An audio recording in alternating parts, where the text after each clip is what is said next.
Why is Tom Holland the only Spider-Man who lasted an entire decade? He's the first actor to play Spider-Man continuously for 10 years. I mean continuous appearances, of course. Otherwise, Tobey Maguire still wins by a mile. So, what made Holland different? Why did the previous Spider-Man disappear after 3 movies at most? Let's break it all down. Hi, this is 11 Slate. After the failure of The Amazing Spider-Man 2 with Andrew Garfield, Sony, the studio that owned the rights to the web-slinging hero, started thinking about new ways to develop the character. The most obvious option was to bring him into the rapidly growing Marvel Cinematic Universe. Sony was basically renting Spidey out so their competitor could play with their toys and then split the profit. It may not sound like the most favorable deal, but you have to understand how important Spider-Man is to the superhero genre. If you place this character properly, you can make a fortune. Casting began for the role of the new Spidey, and Tom Holland won. The casting directors were impressed by the guy's dramatic background, since he had already appeared in several very emotional roles, while the Russo brothers, whose film was supposed to introduce him for the first time, were amazed by Holland's physical preparation, his acrobatic and parkour skills. In the end, Tom Holland presented a new version of Spider-Man in Captain America: Civil War.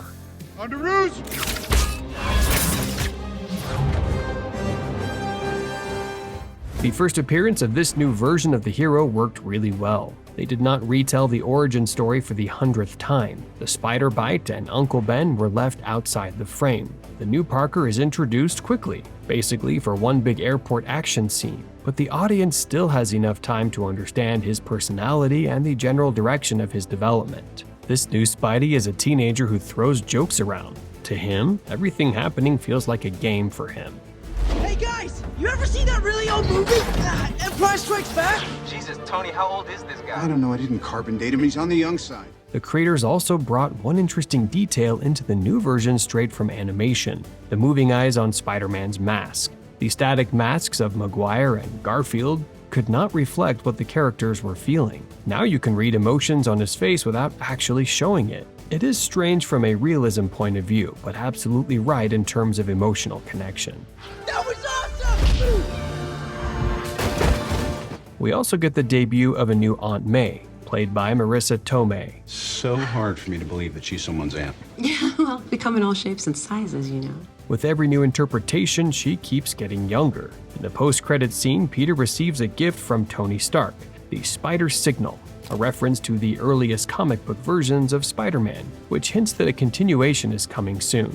A solo Spider-Holland film will arrive next year. Which of the main Spider-Man trio did you like the most? Maguire, Garfield, or Holland? Definitely write your choice in the comments below. Holland made everyone happy in Civil War, and fans were eagerly waiting for his next appearance. For the solo film, they brought in John Watts, the director of the pretty solid thriller Cop Car. Why him? Simple. In Cop Car, the main roles were played by teenagers, which showed that Watts knew how to direct stories about them. And the new film would be all about Peter's school life. Peter, you still with us? Yeah. The title Homecoming means 2 things at once: Spidey's return to Marvel and his return to high school age. But there's an important thing to understand here. The rights to Spider-Man still belong to Sony. In a way, they are renting the character to Disney, placing him inside their cinematic universe numbered 199999. And yes, that is the correct number for the MCU. We'll definitely talk about that in the future. Sony also receives a significant share, despite Disney characters appearing in the story and Disney's production power being involved. So it's not surprising that for a while the studios wanted to end their partnership. If that had happened, the Spider-Man No Way Home would never have happened. But they did not end their partnership, so I won't mention that conflict again. What's up, guys? You got your PIN number? Whoa, you're the Avengers! What are you guys doing here? The main villain is Michael Keaton as Adrian Toomes, also known as the Vulture. It's worth noting that Spider-Man movies' love for making villains more sympathetic is still very strong here. Remember, in Raimi's trilogy, more than half the villains redeem themselves. In Mark Webb's films, Peter's father's research was to blame for everything. Here, the situation is similar. Toomes not only recognizes his mistakes, but also learns Spider-Man's identity. And then he does not reveal it to Scorpion's cameo, played by the Honorable Voss from Far Cry 3 himself, Michael Mando. If I knew who he was, he'd already be dead. But one hero versus villain conflict is not enough here. So Toombs is also made the father of Liz, Peter's love interest. Does she know? Know what? So she doesn't. Good. The film is smoothly written and confidently occupies the niche of American Pie about superheroes. In a purely family-friendly movie, you do not often hear jokes like, "The penis, Parker!" Or maybe, What are you doing here? I'm looking at porn. Of course, it's still far from the gold standard of raunchy teen comedies, but the vibes are definitely there. Despite the similarity of its overall formulas, the Marvel Cinematic Universe tries to offer different settings for its superhero stories. Spider-Man, just like in the 60s, is responsible for teenagers. In general, the constant rejuvenation of the character can be explained by the aging of the fan base. Not again.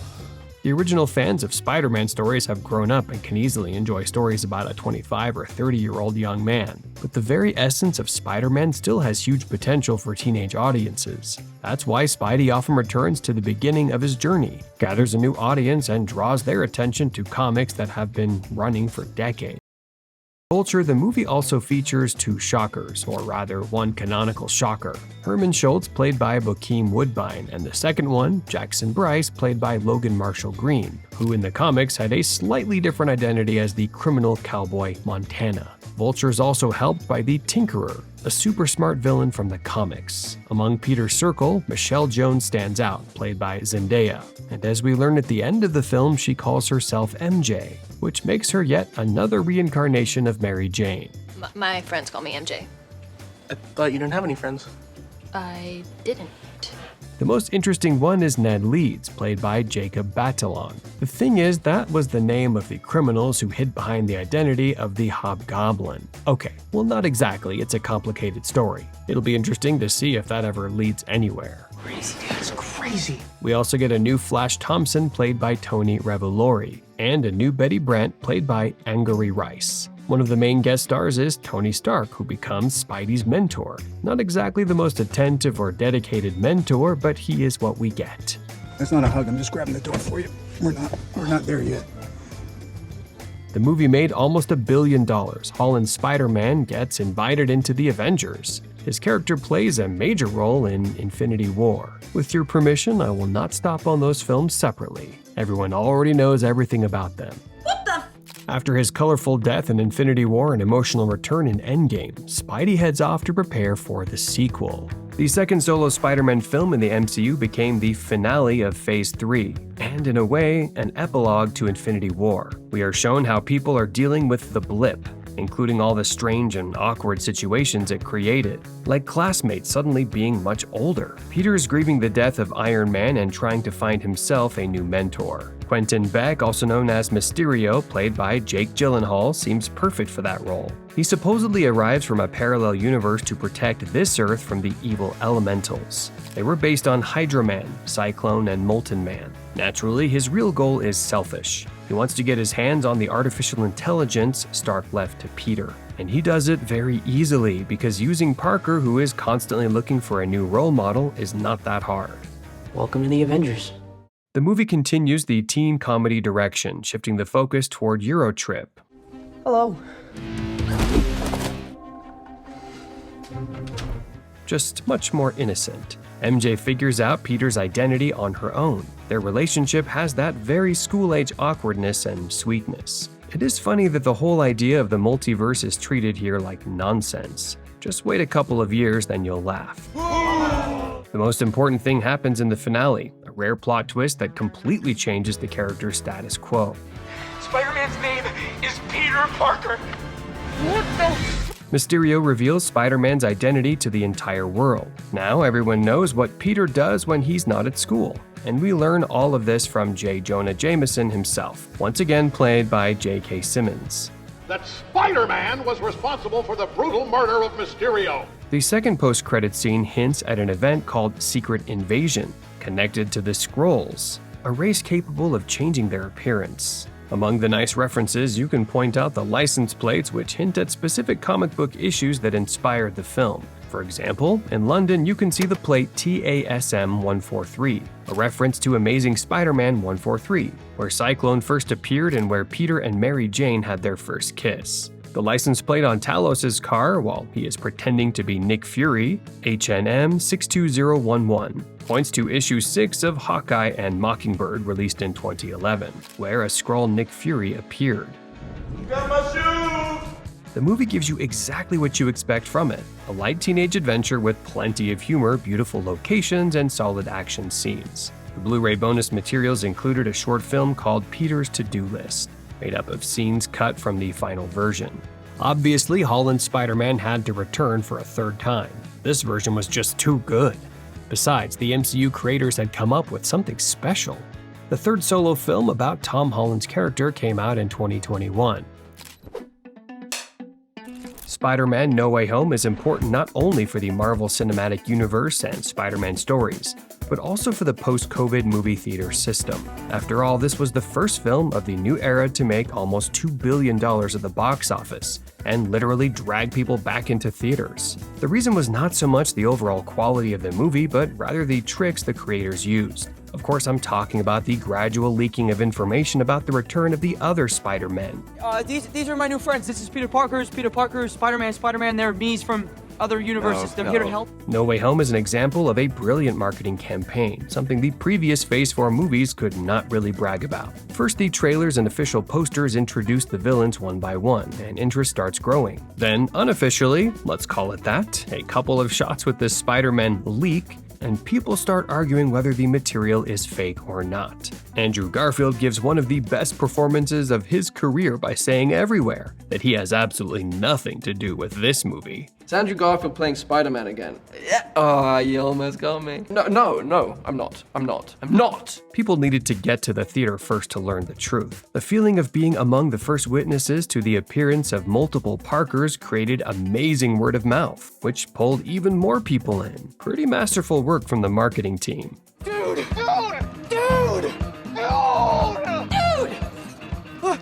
The story continues the previous film about Peter Parker, played by Tom Holland. Mysterio told the whole world Spider-Man's identity, which splits society into fans and opponents of our hero. This is the first great explanation for one of Spider-Man's basic concepts. Why does Jameson hate him? When will people wake up and realize that everywhere Spider-Man goes, chaos and calamity ensue? Why are people so critical of him in a world full of superheroes? This is the answer. Helped him murder Mysterio? No, I didn't. Come on, Anybody? Whoa. He hit me. Spider-Man hit me. He hit me. A specific event that divided society. Of course, we understand that every person, action, and event can cause polarized opinions. Pretty much everything does these days. But for the very conditional Marvel world, it is nice to see a concrete starting point. Thankfully, the movie is not about legal battles and running from the law, and we finally get the first long-awaited cameo of Matt Murdock. How did you just do that? I'm a really good lawyer. And here, another Netflix hero returns in his perfect form. Now they just need to bring John Bernthal back as the Punisher. Or maybe I should make a video about the Punisher. You guys sure know how to motivate me. Hit like and leave a comment and let me know. Peter and his friends do not get into college, so he decides to visit a wizard he knows and ask him to erase everyone's memory. That you didn't even think to plead your case with him first before you asked me to brainwash the entire world? Well, I mean, when you put it like that, then... Yeah, no half measures here. The spell fails because Peter cannot stop talking, and it starts pulling into his world everyone who knows his identity. This is where the real essence of the movie begins. A parade of fan service. Even the timing of each major character's appearance feels calculated for cheers and applause in the theater. Hello, Peter.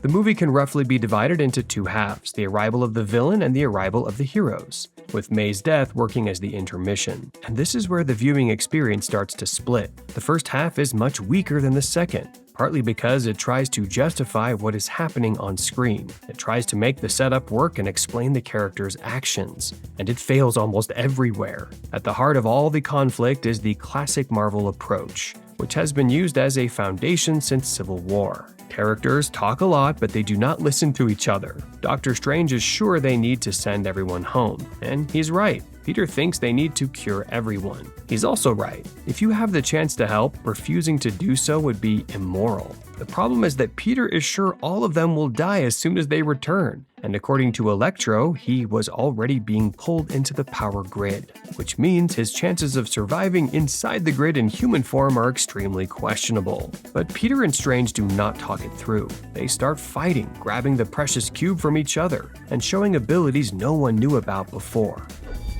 How are you doing that? I have no idea.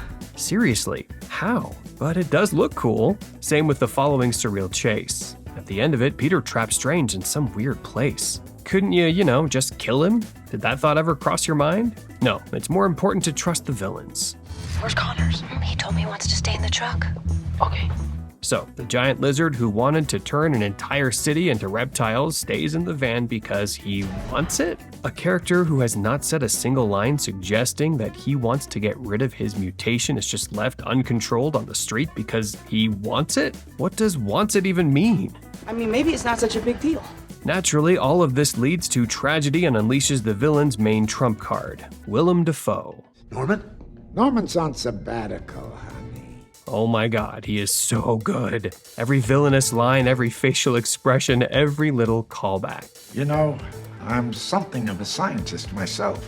This is the real hero of the whole event. With just one line, he makes every villain start to doubt everything.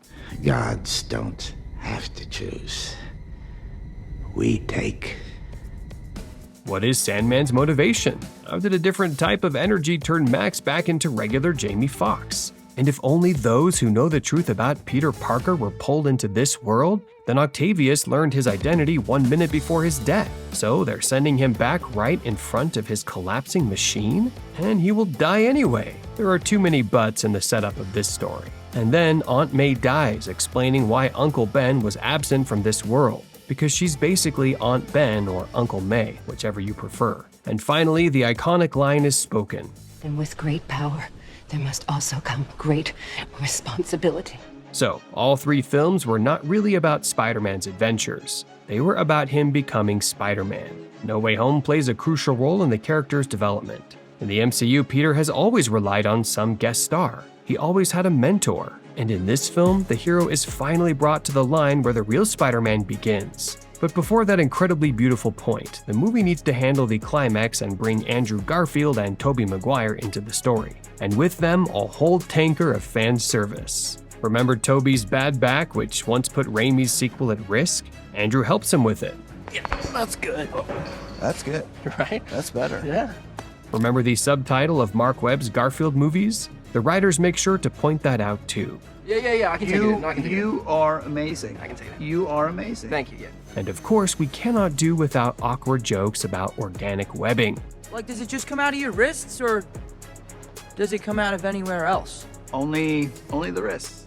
The conversations between these Spider-Men do not always carry much meaning and are written in a pretty basic way, but they work wonderfully on a subconscious level. Every joke, every awkward confession of love, Tobey getting injured, and of course Garfield's Peter saving MJ. All of it feels incredibly emotional.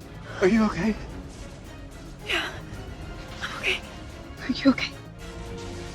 In the end, saying goodbye to them almost outweighs saying goodbye to the main characters of Tom Holland's trilogy. But it also leads to a beautiful reboot without changing the actor, something Spider-Man Adventures should have learned how to do a long time ago. Peter is alone, renting an apartment and unable to pay for it.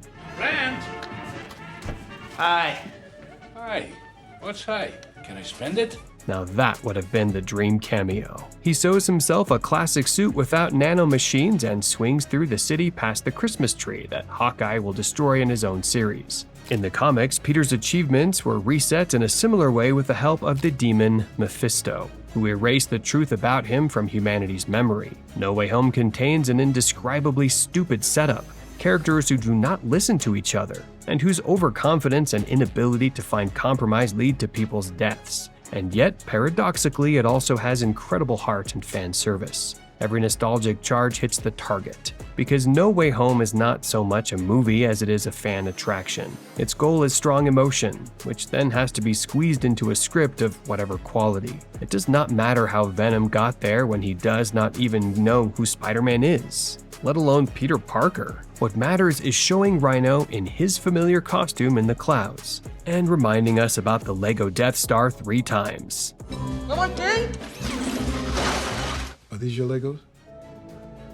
3 times. By the way, creators explained Venom by saying that symbiotes can sense the multiverse, which is why Eddie Brock was pulled here. Not the best explanation, but not the worst either. I would name Tobey Maguire, Andrew Garfield, and Willem Dafoe as the movie's biggest strengths, and all of them can be combined into one main strength: nostalgia. No Way Home works so well because of the emotions most viewers received when they were teenagers, and a little after that too. The movie also showed Marvel Studios which direction they needed to move in. They had tried to find gold in Phase 3, but they needed to go even further into the past, into films from other studios that had already become part of the MCU. Now any past actor can be brought back through the multiverse theory. All the money is not in drama, comedy, action, or a deeply moving story. All the gold in the world is hidden in nostalgia and fan service. And the box office of future films will prove it. And now the time has come for the 4th installment, subtitled Brand New Day, a unique case. Essentially a soft reboot without replacing the lead actor. The world has been refreshed, and at the same time it has stayed the same. Spider-Man can now be developed in a new direction, without being tied too tightly to the past while still allowing references to the fan-favorite films whenever needed. Let's see how the creators and new director Destin Daniel Cretton, who made the pretty solid Shang-Chi, can use this limitless field for imagination. And be sure to click on the screen suggestion and watch my huge video about absolutely every screen version of Spider-Man, from animation to live-action shows, from Japan to Turkey and Italy. Or check out my playlist with a bunch of great videos about other cult franchises. Thank you for watching. This is 11 Slate.